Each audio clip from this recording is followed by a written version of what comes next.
Allie Borealis here. Welcome to my channel and thanks for subscribing. Today I'm unboxing a few pieces I won from Shop Goodwill. Let's see what I got. I won a Shop Goodwill auction. So we're going to see what I won today and talk a little bit about it. I know some of you like knowing where these come from. This is from Goodwill Easter Seals in Minnesota.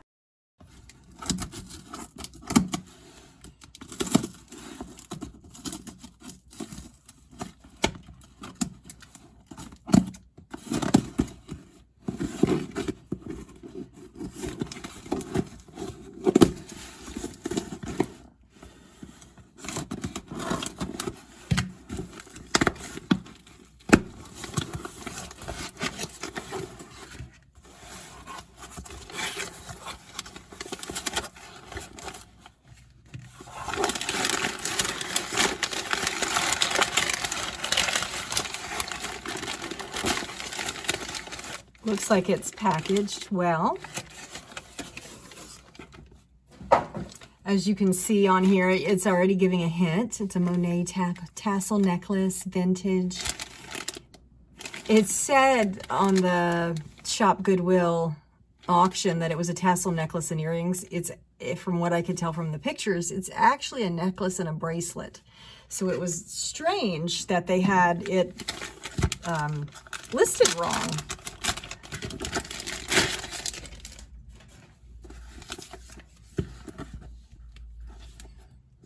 Okay, have a little Judith Ripka Sterling Collection box. If I ever have any Sterling Judith Ripka to pair it with, I'll keep the box.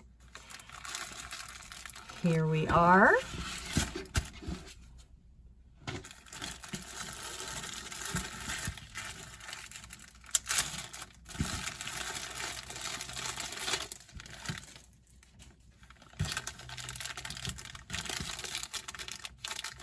This is the bracelet. These are both by Monet. And these pieces, because I always do my research, I don't usually buy Monet because they're not always the best resellers. But these particular pieces with a tassel like this sell very well. This is they're called Demita, and if you have a set, it drives the price up even more. So let's just take a look at what we have. I'm looking at the bracelet first. Super pretty, right? Trying to see if it's got anything that might make it less sellable, but it looks really clean. It has the Monet tag right there. It even has the safety chain still attached, not broken, still on there. Nice looking clasp. Let's see what this says. Oh, that just says Monet as well with a copyright symbol. I haven't dated this yet to see exactly when it's from. So it has the hang tag, the Monet hang tag, and it has Monet stamped right here.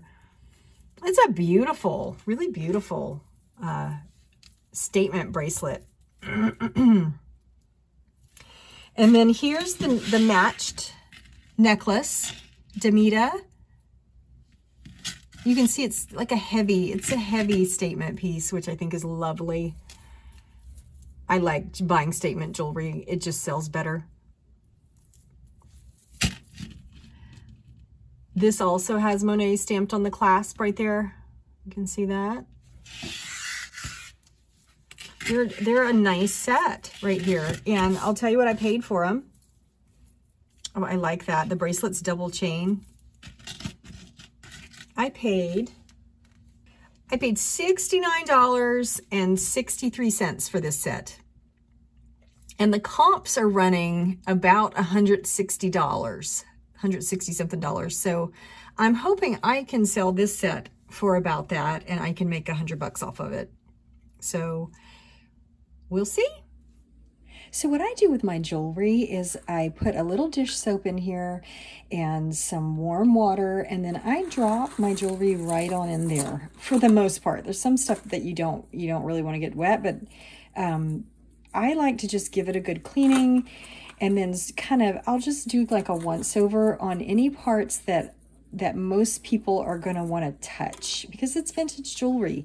And like this tassel is the most alluring part of these pieces, so people have probably been grabbing these tassels like, oh, the tassels, these are so pretty.